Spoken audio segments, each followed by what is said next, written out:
Hi, and I am so glad because we're finally up to part 5 of the Upgrade to Awesome workshop. And here's where really a lot of what we've been learning is going to come together in an awareness. I want to share a story that I've shared before. It's a story my father told a lot, and it's a story that I often think about. And so please excuse me if you heard it before. And my father told me that his students, he said, people told him, and I told this to my father even in his lifetime. I'm like, I don't remember the stories that I only heard once, but I remember, and I thank him for the stories that he told again and again and again. So this is one of them. A chassid once came with his son to the Baal HaTanya. The reason why he asked his son to come was because he wanted his son to speak with the Baal HaTanya about his lifestyle, about his behavior. He was hoping that the Baal HaTanya would inspire him, elevate his soul, uplift him, give him a recharge and a little bit of a refocus.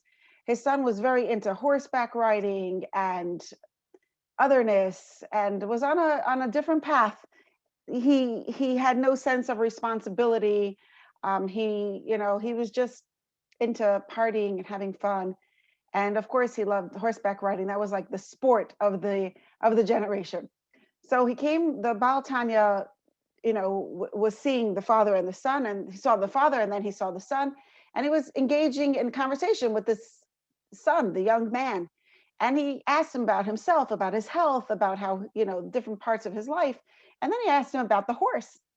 And the son and this guy started talking about the horse with so much passion and so much enthusiasm, so much excitement and delight. You should see this horse. It runs with so fast. It's not just a regular horse.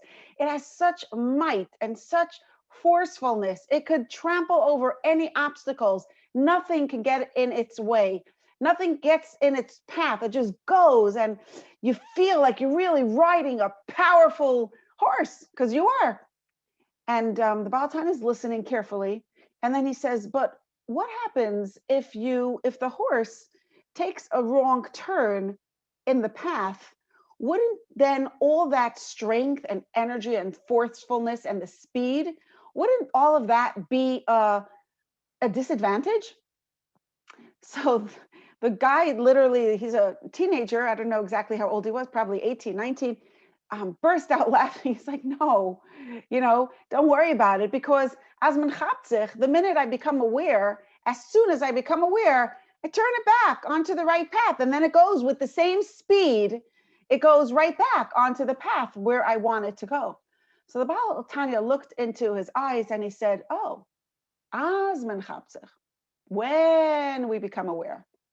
When you become aware, Azman Chapzich. He repeated it a few times, and the guy suddenly, he suddenly felt, he became aware. He became aware of the fact that his lifestyle and the speed at which he was pursuing it was taking him off the path from really where he wanted to be going. And when he left that room, he had that awareness that he had lost along the way. And he made himself into a beautiful, he changed the course of his life. And he changed the course of his life, and he became focused and productive and successful in so many different ways. And this story is really demonstrates the power of truth to me, and the power of the speed, the power of the impact of our beliefs and our values. When we believe something is true, or when we value something, we pursue it with the speed of the mightiest and the forcefulness of our greatest, most passionate, strongest energies. And that could sometimes work in our disadvantage as much as it is as much as it's an advantage. It can also work as a disadvantage. So how can we give ourselves the miracle of Azman Chapzich? How can we have that wake up, that intense moment of awareness? How can we turn on that light for ourselves? Because we're not sitting in front of the Baal Tanya. And the answer is all the work that we've been doing has literally been giving us awareness. It's been building up a sense of, it's like having, now we have a red light flashing in our mind. And as we develop more awareness, every time we slip into otherness, we slip away from the path where we really want to be going in our lives. Where we want to be going is wholesomeness, it's dignity, it's worthiness, it's respectability, it's love, it's connection, compassion, goodness, kindness. That's where we want to be, healthy relationships. And when we slip off that track, we now have all the awareness that we've had over the past few weeks. We now have a little red light that flashes in our mind that says, whoops, Asman Chapzich, like, wake up, wake up. And the more awareness we have, the more we think about Hashem, the more clarity we have about what it looks like to be aware of our respectability, of our dignity, of our worthiness, of our oneness with Hashem, and our focus on our purpose. The more awareness we have about what that looks like, the more clarity we have about what it looks like when we slip off the path. In other words, the more that red light flashes with greater strength and intensity and brightness when we inevitably slip off and start going in a different direction, we give ourselves that gift of Azman Chapsich. We give ourselves that gift of clarity and awareness. So today I want to share two paradigms really where we can see ourselves. And the reason why I'm sharing this is not so much that it's a tool in itself, but just having this awareness, maybe having the awareness, the picture in our minds will give us that clarity so that when we fall into victimhood, into self-pity, to misery or resentment and helplessness, we'll remember, oh, wait, that's not where I want to be. And then we'll know how to get back on track to where we want to be. So let's turn the page. The first page, the second page, page 2, is when Mashiach comes, the difference between Geula and Geula. The Geula and Geula have exact four letters are exactly the same. The Gimel, the Vav, the Lamed, and the Hey. Exile, redemption in Hebrew, spelled exactly the same way. Geula has one tiny difference. It has the Aleph. And the Aleph, the word Aleph, is from the root word of Alufai Shal Olam. Aleph means a master. Alufai Shal Olam is the master of the world. When we invite the master of the world into our lives, we experience a taste of Geula here and now, even while we are in Gullus. And of course, as we do that, every time we do that, we're bringing on the ultimate Geula closer for the whole world. Because Geula is described as a time in so many different psukim and Navi. The Geula is described as a time when Hashem's presence will be revealed and demonstrated for the entire world. Everyone will know that Hashem is the king of the world. Everyone will know that Hashem is the supreme, exclusive power, the one in charge, the one who's been pulling all the strings all along. So a Geula mindset is when we consciously accept Hashem as our power and we value Hashem above all. And when I say value Hashem above all, what I mean is that, when we're feeling a sense of whatever it is, any kind of disempowerment, whether it's helplessness or self-pity or resentment or jealousy or anger, anything that is overwhelming us and pulling us away from our joy and empowerment, what we can do is invite Hashem into the story and let Hashem's entrance into that scene give us a shift of perspective. Let ourselves experience a shift in perspective. Remember, we talked about perspective is the distance between ourselves and whatever we're looking at, or the distance between two different objects. So Hashem coming into the room automatically has to shift the scene. Some things will shrink, some things will magnify. What difference does Hashem's entrance into the room mean? And that's what I mean when I say value Hashem above all, because if Hashem is irrelevant, then his entrance into the story makes no difference. He's irrelevant. But if we really value Hashem above everything else. And we realize that Hashem is the ultimate power and the one who created it all, and the one who empowers us and gives us our dignity, our respectability, our identity. Then his entrance into the room has to make a difference. Something has to shift, and it's going to shift in a positive way. So that's what it looks like when we are in the Geula mindset. And in this, I want to take this in a different direction, because till now we were talking about empowerment. I want to just shift this in a different direction to what it looks like when we are feeling empowered. We didn't talk about empowerment as much as we talked about our dignity and our worthiness, right? I mean, that's what it feels like in my mind, right? But I want to take a moment to talk about something else, a little bit of a different direction, and that is our power of choice, our power to make a choice. If there's an airplane in the sky and somebody's having a medical emergency, very often what you will hear on that flight, I mean, I haven't flown on a plane in a long time, and maybe many of you haven't either, but I'm sure you all have this memory, or maybe you heard of a situation where the pilot or somebody will make an announcement and say, is there a doctor in the house? Right? It could be on a plane, it could be at an event. Is there a doctor in the house? Somebody is having a medical emergency. Is there a doctor on board? Is he in this room? Does anybody have the medical skills? Now, if there's a doctor in the room, let's say there's a student doctor. Let's say there's a doctor who feels very insecure in their newly developing skills. They might not want to step up to the plate to make a difference because they're afraid.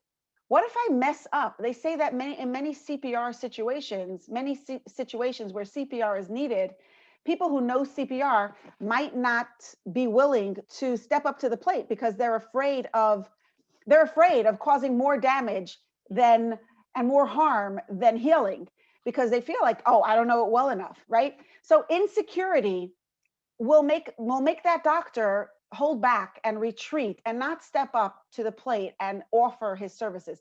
But if there's a doctor who is skilled, who actually really knows what they're doing and is proficient in that ability, that doctor will step up, because the more the doctor respects their position, their ability to help the other person, the more readily they will step up to the plate and help the person who is in need.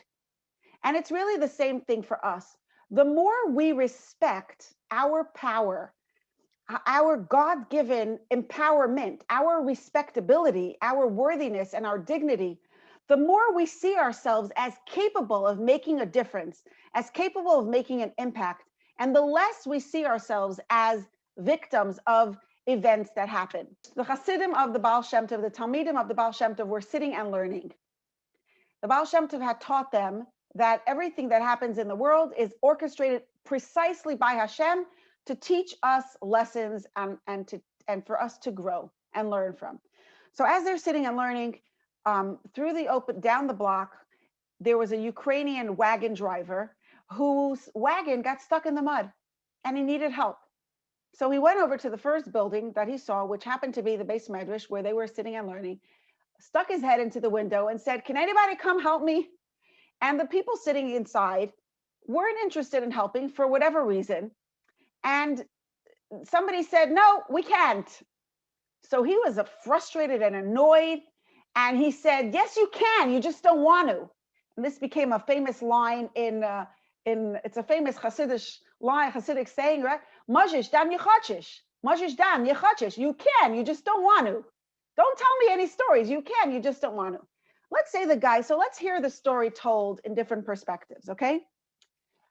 A guy sitting in the base medrash, he's learning. He's having a test in 20 minutes. He's not ready. He was up the whole night, helping his wife with the baby, and he wasn't able to learn. And now he's cramming and he's got a test in 20 minutes and he has a bad back.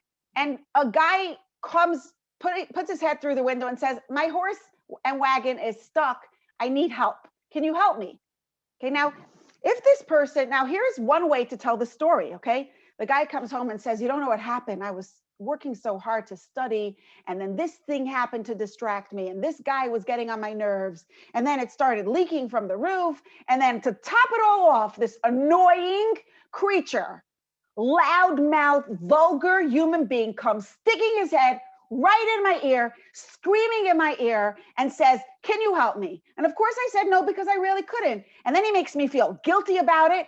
And he screams at me and doesn't stop. And he stands there ranting and raving for 5 minutes how I can and I don't want to and this and that. And it won't go away. Okay. That is the story of a victim. Do you hear it?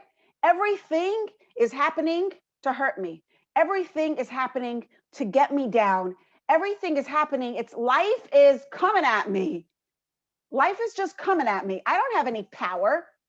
I don't have any impact on the situation. I'm just trying to do my thing. I'm trying to get my ducks neatly lined up, and everybody's coming and making a mess. It's just not happening for me because everyone's just getting in my way. That is a helpless, pitiful victim. Okay, I have no empowerment. The quality of my life depends on other people, other circumstances. I am just trying to do my thing. And when my circumstances and conditions are not ideal, I am lost, I am helpless, and I am stuck. Now, another kind of victim is, fine, baby, I have no choice. I'm going to go and I'm going to help this guy, and I'll hate it a while, and I'll do it, and I'll kill my back and be angry at everyone and rant about, and mumble about it and grumble about it. That's another kind of being a victim.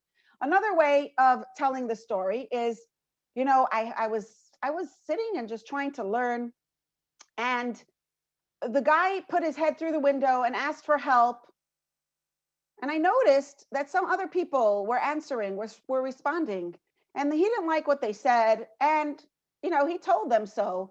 And then they just went on ignoring, and I just continued my learning, right? That's an observer.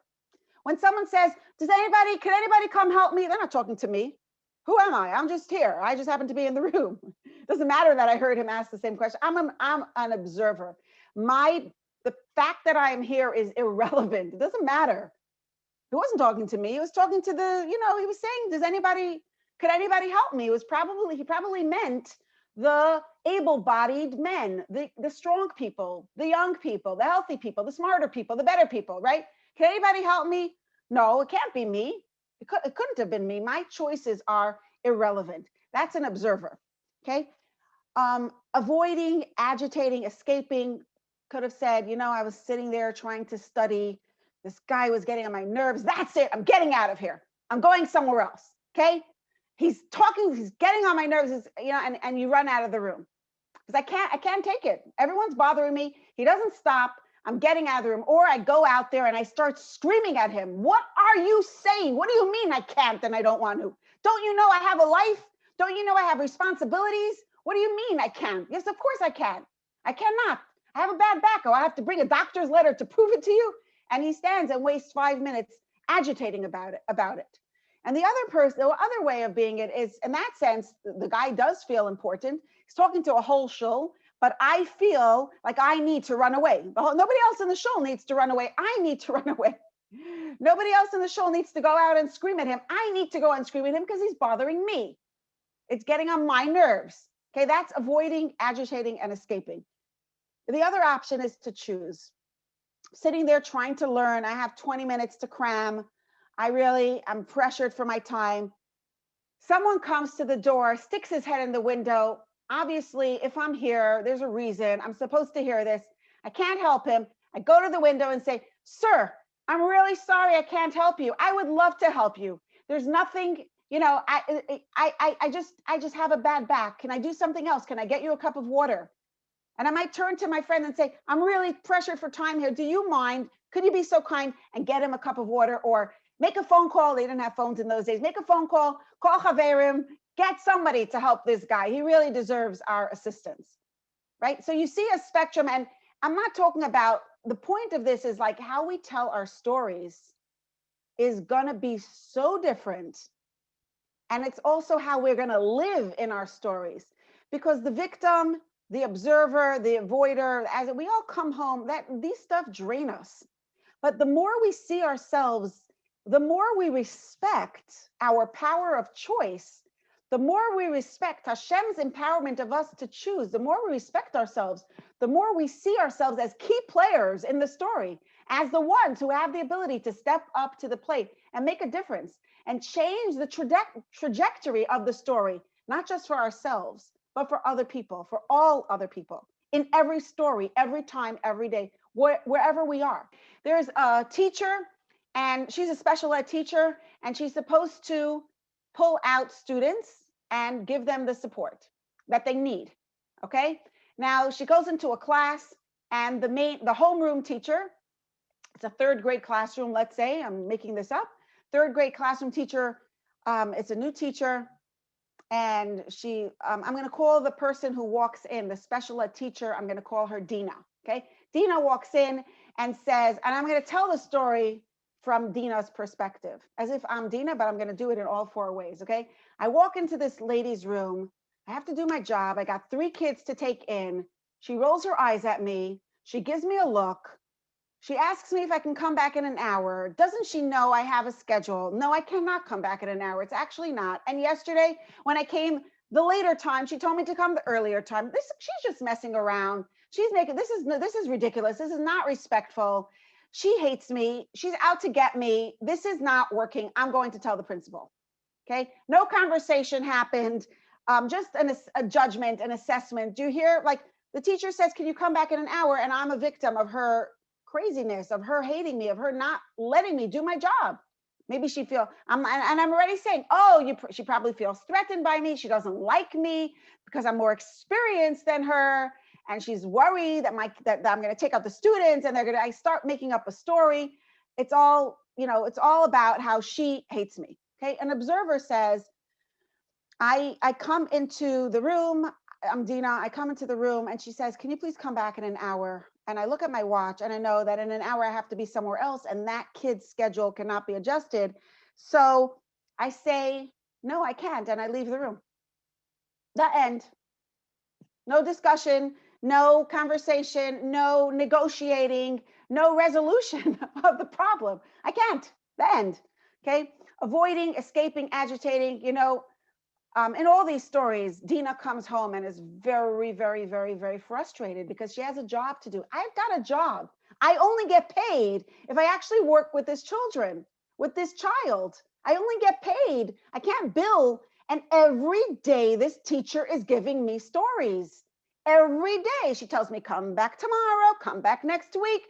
Not now. You should have come an hour ago. You're supposed to, don't take them out today. Today we're having a party. Every day there's another story. She's really ruining my parnasa. This is crazy. Okay. Avoid, escape, agitate. You know what? That's it. I'm telling the principal, I am not stepping foot into that classroom. If I'm not respected, if I'm not treated properly, if my time is not valued, I'm out. I'm done. I'm out of there. That's it. I'm not going on it. I'm not going. And when I meet her in the hallway, I just will turn the other way. I'll pretend I'm on my phone. I can't look at this teacher in her face. The disgusting behavior that she treated me, the way she rolls her eyes, the way she turns her shoulders, I cannot deal with it. I'm not going to look at her. I'll avoid her. Okay. And I choose is the teacher says, Dina, can you come back in an hour? I say, oh, this is really, it's really hard for me. When can we have a conversation about this? We have to sit down and figure it out. I want to understand. It seems to be that there's something going on because it feels like every time I come in, and obviously you can't say this in the middle of class, but the next opportunity you sit down and you say, or you call her on the phone and you say, and I say, I'm Dina, like, I'm wondering about how you're feeling about this whole situation. What's it like for you when I pull out the kids? Is something else going on? Because every single day I'm getting another story. Do you hear the difference? When I'm so obsessed with my self-pity, I don't even think that there's another story going on. I'm like in my own head. I'm in my own story. I'm in my own victimhood. I'm in my own self-pity, and I'm not making a choice. I'm not recognizing my value, my respectability. But in the I choose mode, it's like, wait, something's off. This is a teacher. She's good at what she's doing. I respect her. I'm sure she respects me. I have what to offer. She has what to offer. Let's come together and work this out as adults. Okay. When you don't take it personally, all of a sudden it's possible to have a conversation and it's not going to get sticky. It's not going to be hateful. It's not going to be emotionally charged with toxic energy. So that's the spectrum. In the Gullus mindset, we subconsciously value people and things more than anything. And in that space, if someone hurt me, then that takes up all the space. If she's getting in the way of my parnasa, that takes all the space. If she's rude and obnoxious, rolling her eyes at me and just not, like, really not smiling, not doing anything, like, I feel victimized by that because that's all I have. I don't have the whole other picture of the God-given respectability and my dignity, and that I'm like, I feel crushed, I feel hurt, I feel damaged, I feel beaten by her behavior. Now, even in the I choose mode, I think with all our awareness, it's human to feel upset. It's human to feel frustrated, annoyed, and maybe even hurt. But what happens, the more we respect ourselves, the less that cuts us to the core.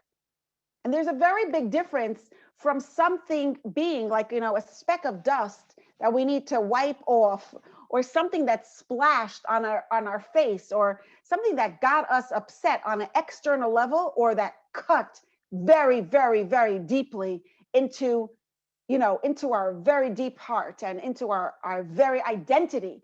And our whole sense of self is shattered to a million pieces, and we really feel broken about it. So if you think of a challenge in your life, or think about a story that happened to you today, try this exercise, right? What would it be like to tell the story as if you're a victim?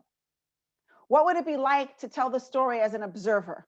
What would it be like to tell the story as somebody who needs to avoid, agitate, or escape? And what would it be like to tell the story as a chooser? If you could think about that for a minute, I would love, if anybody has any questions, go for it. If you could think of a story in your head and try to think of it, what would that story look like as a victim? What would that story look like if you're an observer? What would that story look like if you need to avoid, and if you're agitating and escaping from being present in that situation?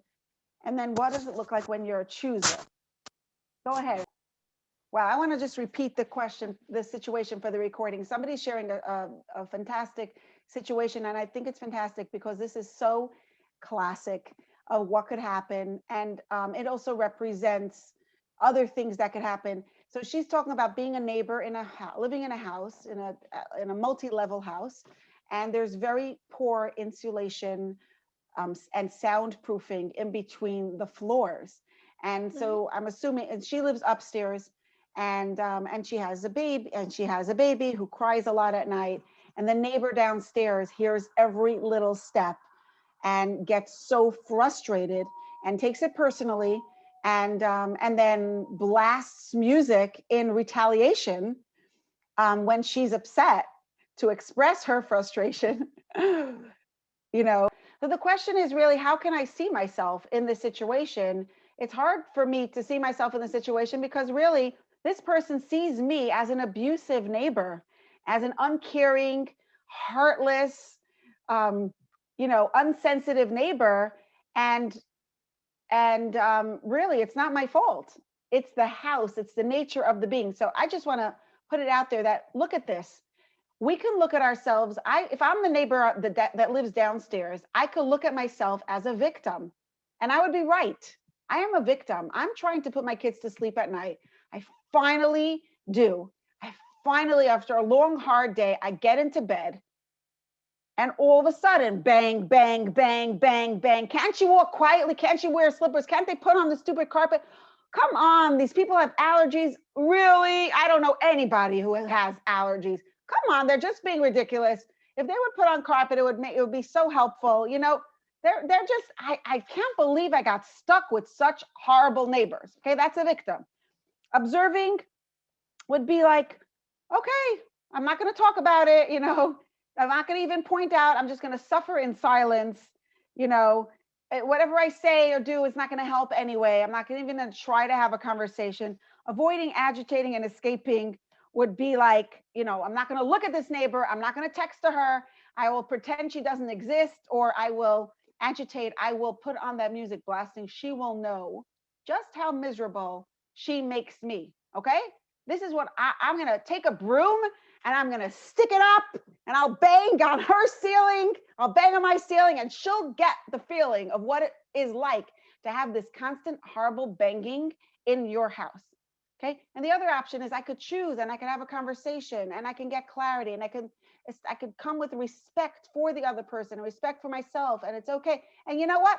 Maybe I need to move because it doesn't work for me to live in this house. That's a choice. That's not avoiding or escaping. That's a choice. You know what I mean? But the pain of being woken up in the middle of the night because someone else's baby is crying, it's hard. It's really hard. The pain of knowing that every move that I take, somebody else is hearing me. It's really, really hard to live like that. I didn't tell the story from the upstairs neighbor's perspective, but I don't need to. I feel like we're drumming this in too much. I think we got the point, right? How we tell the story is going to spell the difference between the suffering that we have. We can't change. The fact is, this house is an old house and it will creak, and you will hear every single step downstairs, and you will even hear loud voices. You're going to hear it all. It's not possible to soundproof it. I mean, it's possible to soundproof it, but right now, there's nothing you can do as a tenant. There's nothing you can do. This is the house, and this is the reality. But the suffering that we give ourselves when we see ourselves as helpless, pitiful victims, or as observers, or as avoiding, agitating, and escaping, instead of choosing, if we really, really respect ourselves and respect other people, and we hold our power of dignity, and we with a sense of value, and we hold our power of choice with utter reverence. I can do something here. What am I going to do? How is my behavior contributing to the mess? And it's not just going to be about what my son throws on the floor.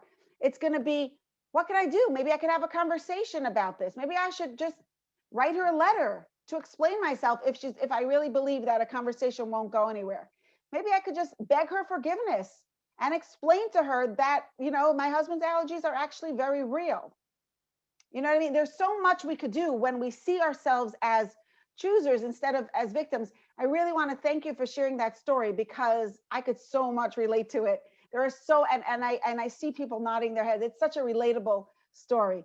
So thank you very, very much for sharing that. Now, the bottom line on this is, remember last week we learned the power tool. The short version of the power tool is pause, consciously connect, right? Welcome Hashem's empowerment of you, envision it, visualize it, the W and the E, and then choose, make a choice. So pause, observe, welcome, envision, and resolve. Make that choice from that place. Okay. And I want to just summarize everything that we learned in this, and just to bring together the different language, the different words that we use, because for everyone who's participating here, if you listen to this together with a friend, now you have the language with which you can have a conversation about your struggles, about the conflicts, and about the challenges that you experience on a day-to-day basis. So let's put this in the perspective of more language, okay? So a review of everything we learned so far is that, number one, we experience emotions around whatever we value. The more we value something, the more emotional energy we have around that thing or that person. Okay. Now when we value, I'm introducing a new word, which many of you have heard before, but it's new for this series. When we have a lot of energy around the person or a thing, that thing or that person has power in our lives. It has influence, right? So value equals emotion, and intense emotion equals power. When I really value something, I'm going to have a lot of emotional energy around them, and then they have power. They have the power to pick me up or pull me down or make my mood better or make my mood worse. They really influence me deeply in a big way. The more emotional charge we have around a thing, the more power it has in our lives. And when it comes to people, whenever we feel compelled or controlled by a person, it's because we value something about them to the point of intense emotional charge. Think about your teenagers. Okay, why do teenagers get under our skin like nobody else in the world? Because we respect them. We don't just like them, we actually respect them. We value them. We value their opinion. You know, maybe they do know better. They're better than us in so many ways. They're smarter than us in so many ways. So we have a certain sense of respect, and that respect creates intense emotional charge. We value their opinion. It's not just like we don't care about what they say and then they're rude and obnoxious and we couldn't care less. No, we respect them. We know that they're intelligent. We know that they're capable, and we know that they know certain things that we don't know. You know, that visual of the guy climbing up the mountain, and he works so hard for many long weeks. He's struggling and he's schwitzing and he's pulling and he's stretching and he's climbing. Finally, puffing and panting, he drops down at the top of the mountain, and you could imagine his utter shock when he turns around and he hears a little boy laughing. He just spent weeks climbing up this mountain, and he hears a little boy laughing. He turns to the boy and says, I know how I got here. How did you get here? And the boy says, what do you mean? I was born here. I live here. You see, down the block, that's my house, right? So our kids are born into very often where we have to really, really work really hard to climb. That was just a commercial for feeling intimidated by the teenagers in our lives or the young adults in our lives. We value something about them, and then we have intense emotional charge. So they have power in our lives. Now, in the book, I talk about power. In the book, Your Awesome Self, I talk about attributing all power exclusively to Hashem. I want to put it in perspective, this topic in context of what we're talking about here. You know, it's human to attribute power to people, places, and things. We will do that because we're human. Okay, what we want to try to do is always have Hashem have more power, or the deepest power, that real intense power, the one that's really going to drive our behaviors and really give us our deepest identity. We want to leave that exclusively for Hashem, because if we put that in the hands of people, places, or things, we're doomed. We have no, that's like surrendering it to Neverland, to nothingness, to the elements. We're open to being defined by anything and anyone, and it's not an emotionally safe path. Not because the people in our lives are not loving, but because everybody is human and everybody makes mistakes. And I'm just talking from a very human perspective over here, from what's emotionally safe. The only one who is unconditionally in love with us, infatuated with us at all times, and is always going to be kind to us is Hashem. The only value that we always have, that nobody or nothing could take away from us, is the respectability that we have because Hashem gives us a part of himself. So the foundation of all our faith is to attribute all power to Hashem. Shema Yisrael, Hashem Elokeinu, Hashem Echad. Listen, Yisrael, Hashem is our power, and he is one. The purpose of creation is for us and all of creation to recognize, to demonstrate, to proclaim Shema Yisrael, Hashem Elokeinu, Hashem Echad. That is the purpose of creation. So our personal mission statement is to express that truth, to express Hashem Elokeinu, Hashem Echad in our behavior, in our situations, in our personal stories, in our experiences, in our joys, in our pain, in our happy moments, and in our sad moments. So how do we do that? How do we do that? By what we talked about before, letting Hashem's presence make a difference. Now, when we attribute all power to Hashem, we're not talking about the spiritual benefit, because of course there's spiritual benefit. We're talking about a physical benefit. The more power we attribute to Hashem, and we know, right? Value equals emotion, emotion equals power, right?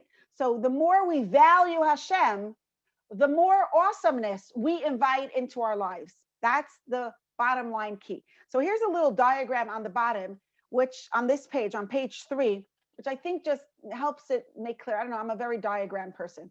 So if it confuses you, skip it. But if it's helpful for you, let's take a look at it quickly. What we value on the left side is what we value creates our emotions, right? And then our emotions directs where and how we attribute power. because our emotions influence us. They have power in our lives. Where and how we attribute power defines how we see ourselves. Because how do we see ourselves? If my experiences have so much power, then I take self-definition from my experiences. If that person's opinion has so much, if that person has power, then their opinion of me has the power to make me a good girl, a bad girl, a horrible girl, or an ugly girl. If that person's, if the magazine sets the standard for what my table, the quality of my Shabbos table, if it's beautiful or ugly, because I'm comparing it to a magazine, the picture of a table setting in a magazine, if I value that picture in the magazine, then I will define the quality of my Shabbos table based on that value, right? We spoke about this. We all use the words good, bad, success, and failure like as if they all mean the same thing, but they mean different things to each person depending on what you value. So whatever we value creates emotions and creates power, and that power has the power to define ourselves. If I value money, I will have emotions around money, and I will attribute power to money, and then whether I have money or I don't have money is going to be whether I am a success story or a failure story, whether I belong or I'm rejected, whether I am respectable or utterly worthless. Okay. And how we see ourselves, the label that we take from all of that. If I'm respectable, I create my story from that position through the lens of respectability. Like what we said before, if I see myself as a chooser, if I see myself as having worthiness, dignity, capability, and I am the person who actually, because I'm so respectable, because I have so much in me, I actually impact the environment around me. I have a very big impact on people in my life.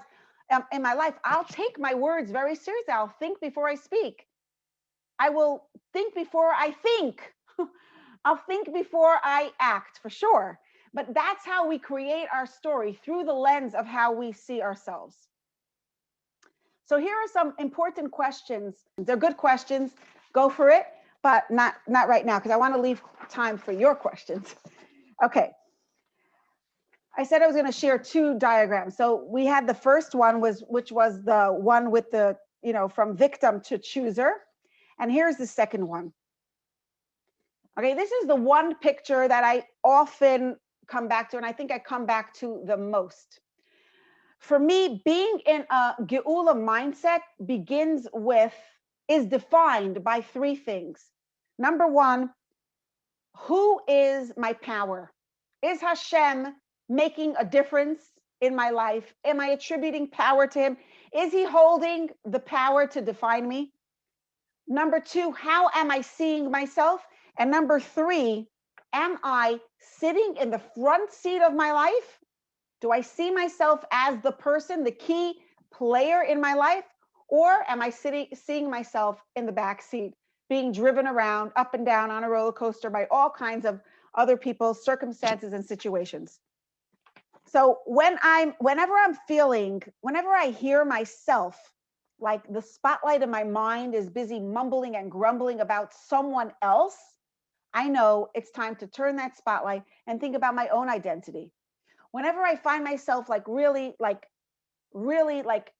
you find yourself like really being annoyed at another person and thinking about what they're doing wrong, I turn the spotlight away from that person and turn it right towards this, any one of these things. Wait, who's the power here? Hashem. Okay, who am I? What's my purpose? And these three big ideas, Hashem's power, his empowerment of me, and my purpose, which is to let my awareness of Hashem's power and my awareness of my identity make a difference. Those three big ideas are kind of like you want to put on your oxygen before you go into a deep dive. Whenever I'm going into, if I'm going into a complicated, I know this is going to be complicating. I know it's going to be a difficult situation. I'm like, okay, Hashem, you're the power. Please help me. I turn that into a tefillah, because tefillah is the way we can, put automatically person. It's not just Hashem as a power, but he's my power. So that's why I put it in a tefillah. Or Hashem, please help me hold on to my dignity in this situation. I know it's going to be easy for me to lose it.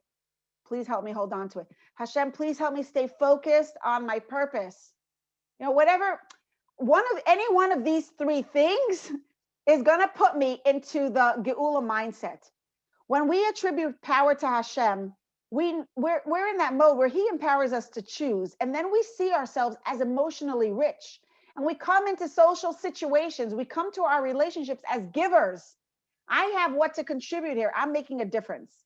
And from there, we drive our lives in the front seat, and we choose, and we're living our lives. And that's what I call living our lives with purpose, because we're making choices. I get to decide my agenda of the day. I'm going to decide, and I might not decide. I already committed to the job, and I committed to the role of being a mother. I committed to the role of this, of being a friend, or being part of someone else's life in whatever way that I am. So that's already decided. I'm not going to make, that's not a whole new choice every single day, although it is a good idea to consciously, re-accept that position every day and engage from a place of choice. But what we do have a choice is like, how am I going to show up? Am I going to fulfill my purpose? Am I going to let Hashem make a difference here and now? And when we do this, I call this an energizing cycle, because each one feeds energy and positivity into the other. From Hashem's power, we get our identity. And from our identity, we get a purposeful life. And from our purposeful life, we're more aware of Hashem's power. We see miracles. We see his blessings. We see his energy coming through in beautiful ways. By contrast, when we attribute power to people and things, and they have the power, and are in the spotlight of our mind is focused outside of ourselves, because all the power is outside of ourselves, then I am helpless. I'm just dependent on other people. I become a victim of circumstances. I see myself as a victim of circumstances, and then I actually become a victim of those circumstances, because I'm going to perpetuate that victimization. I'm going to perpetuate that unhealthy relationship, because I see myself as belonging in that mud hole. I belong in that position. I hate it, but I have no, this is who I am. This is where I was. This is where I will always be.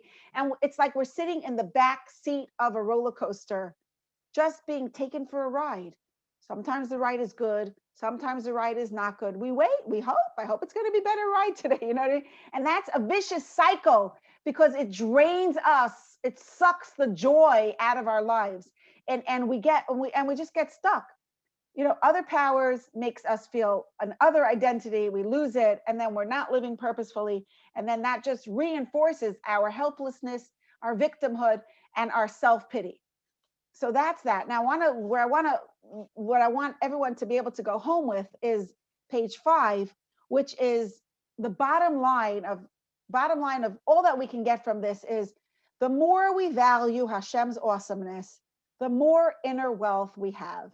Tra-la-la, I feel like we're saying this again and again and again, but it's true. The more we value Hashem's awesomeness, the more we value our awesomeness, and the more inner wealth we have.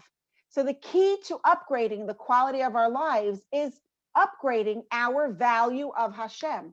And I want to talk about practical ways of how we can do this.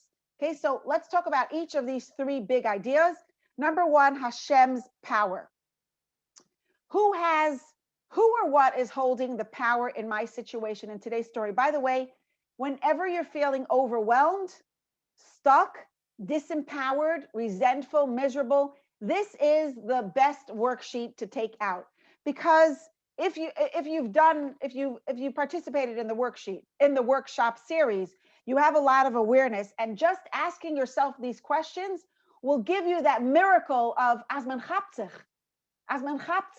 and you'll have that whole energy, your whole the strength, the powerful energy of your emotions will be redirected towards the place where you want to be.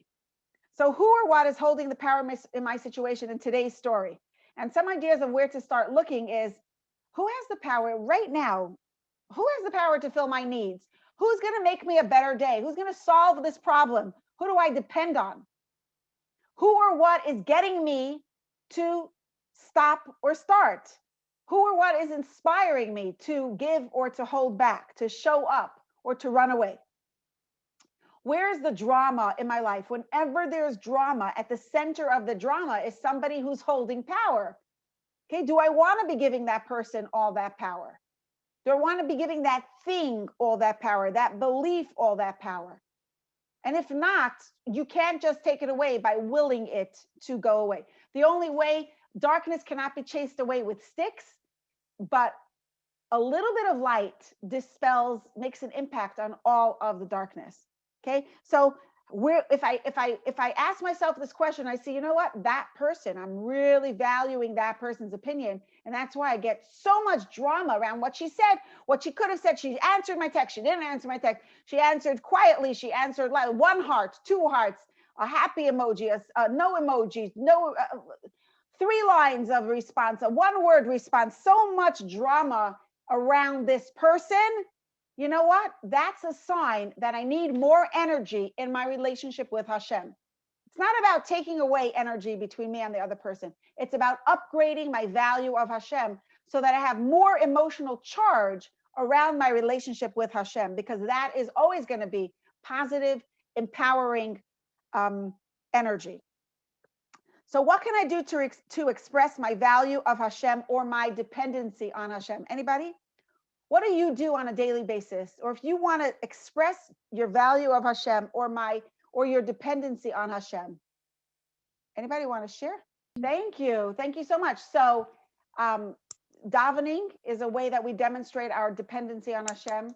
When we're uncertain and we ask Hashem for clarity, we say a kapitel of Tehillim, that's a way of demonstrating our dependency on Hashem. Doing a mitzvah demonstrates to Hashem and to ourselves that we are dependent on Hashem. Thank you so much for that. Beautiful. Saying thank you, Hashem. 3 magic words. Thank you, Hashem. But it's not the words. It's the emotion. It's the awareness. It's the utter dependency, the recognition that comes behind it. Because if they're just words, they're meaningless, right? But that real gratitude, when we recognize our utter dependency on Hashem. We were walking the other day and it was very, very icy. And my daughter kept saying, thank you, Hashem, for keeping us safe. Thank you, Hashem, for keeping us safe. You know, every other step as we walk. Thank you, Hashem, for keeping us safe. It was so sweet to have that awareness, to have that reminder that, yeah, you know what? I could have slipped. I could have fallen. Thank you, Hashem, for helping me walk and not fall in this snowy ice. Hashem's presence, the second big idea is our identity. Hashem's presence within us gives us unchangeable respectability and the power to choose. So how do I see myself?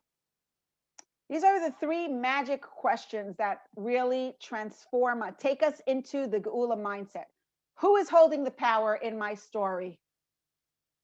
Right here and now. How do I see myself? Okay, and in what way am I expressing that truth? So how do I see myself? If I would respect myself, what would I stop doing? If I would respect myself, what would I start doing more?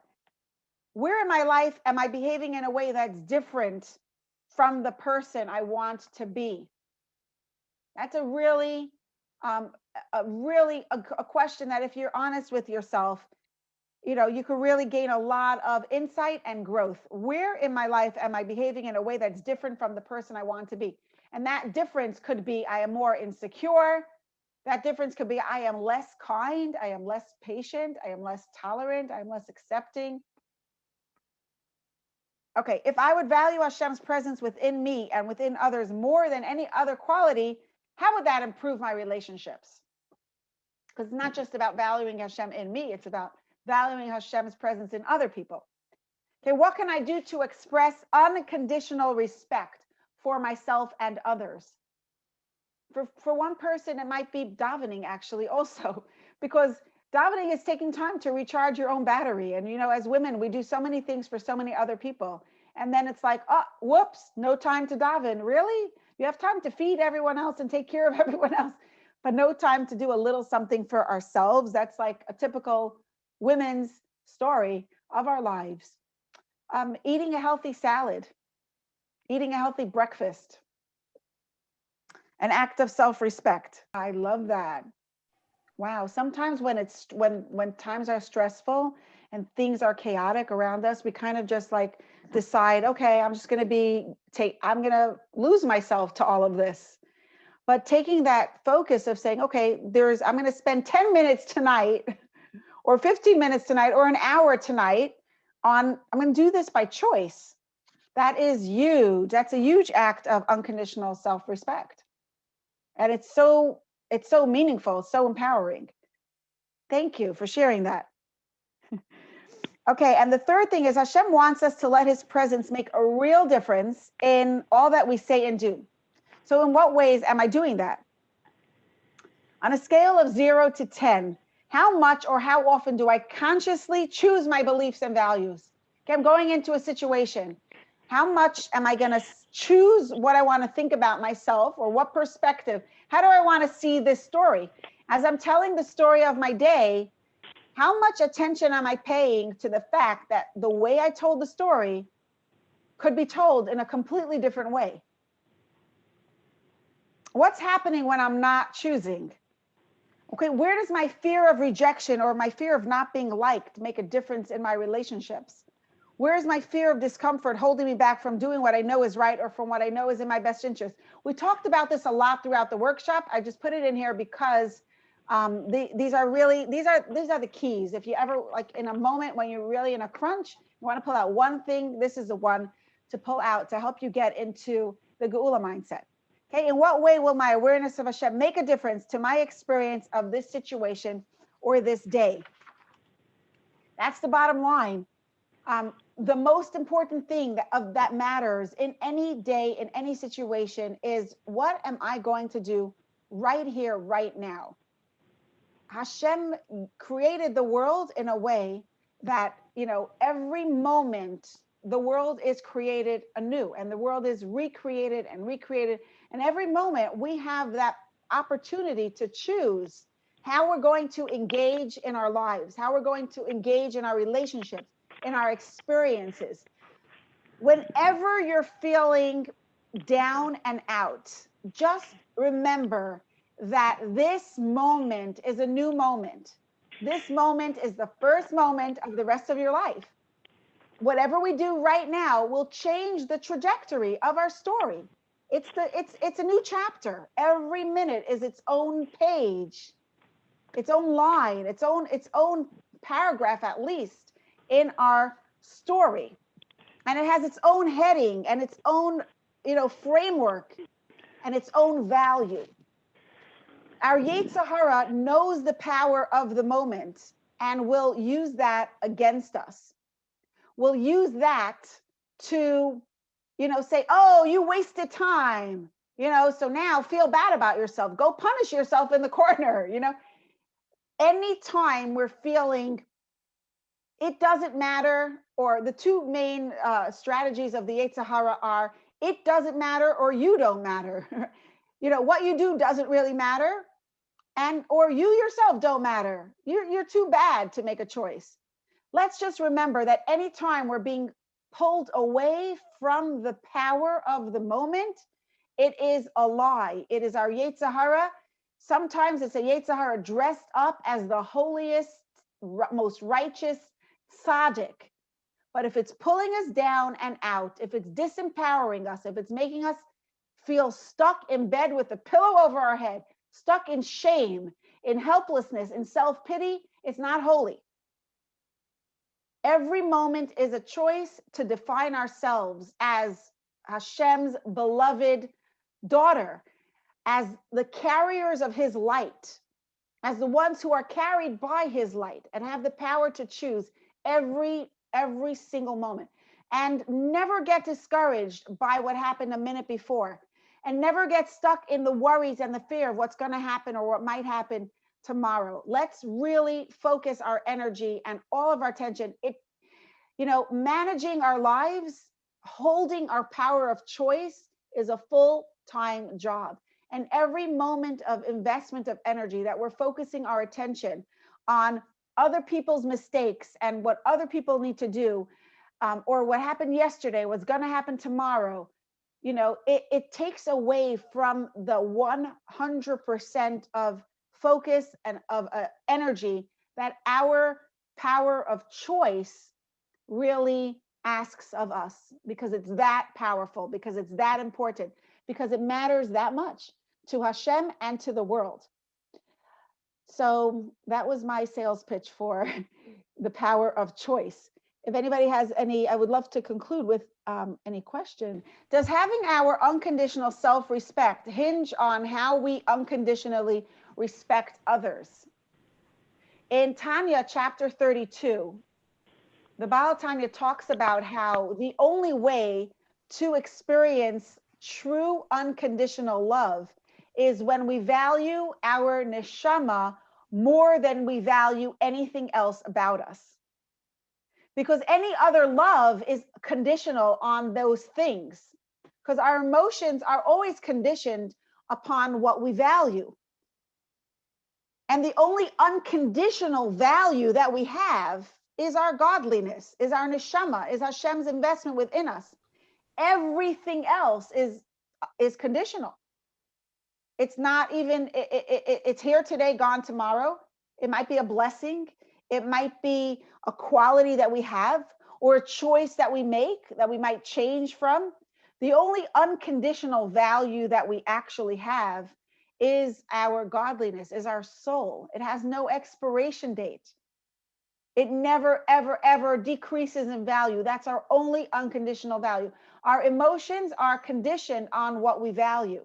And our only unchangeable value is our neshama. So if you're asking, could I love myself if I don't love other people? Could I love other people if I don't love myself? It's really all the same thing. The more we value Hashem, the more we value our inherent deeper self, and the more we extend that respect to other people. What if we don't respect someone toxic in our lives, but at the same time, we need to preserve our self-respect? So in the Tanya, the Baal Tanya separates behavior from the person. So we would say, I don't respect that toxic behavior, but there is something about that. I still respect the person. I still value the person. And I'm not going to judge the person, because I would never want to be in that person's shoes. The Pirkei Avos tells us, Al tadin es chavercha ad shetagia lemkaimai. Right? Don't judge another person until you reach his place. And the Maggid of Mezrich says, and don't reach his place. You don't want to stand in the other person's shoes, because they have their sets of challenges. They have their trauma. They have their insecurities. They have their own animal self. We have no idea why people behave the way they do. We don't really know what it's like to be the other person, because we're not them. It doesn't mean we should expose ourselves to abusive behavior, but even an abuser doesn't deserve judgment, and to a degree. Obviously, if somebody is being hurt, protect yourself. I know that's an explosive. That's going to open a can of worms here. The godliness in that person deserves our respect. We have no idea what it was like to be that person growing up. We have no idea. So yes, respect yourself, preserve your dignity, take care of yourself. But you don't need to put down the other person in order to do that. What if we are dealing with other emotions? Do we be upfront with them if it may hurt them? In other words, you're being impacted by another person's emotions. Do I want to be upfront with them and say, I am hurt, I'm upset, I don't like how you're behaving, I don't like how you're dealing with yourself.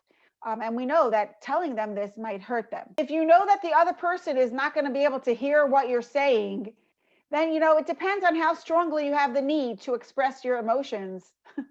or to get it out of your system. Sometimes you still need to say it because you need to say it that badly, and really that person needs to grow up and be able to handle your experience of them. But sometimes, if we can handle it, we don't necessarily have to tell. My father would tell us all the time. He said, "Emes is emes, aber nicht jeder emes darf man schreien von alle Dächer." Truth is truth, but not every truth needs to be announced and proclaimed for all the world to hear from all the rooftops. It's your truth. Okay. Who says you need to share it with everybody? If you want to have a conversation with the person and you know that they might be hurt by what you're sharing, then I would suggest, but you still need something from them, I would suggest to limit your conversation to a request. It would really be meaningful to me if, when you're in a bad mood, maybe you kind of like don't mope in the kitchen. Or because everyone's around here and it's really kind of we love you and we care about you and we don't want you moping in the kitchen because it really ruins the atmosphere in the home. So please, do you mind moping somewhere else? That's one way of saying it. Okay, we're going to continue Emir Toshem on Monday night. Next week we are not meeting on Wednesday night because Wednesday night is Erev Purim. Woohoo! Party time.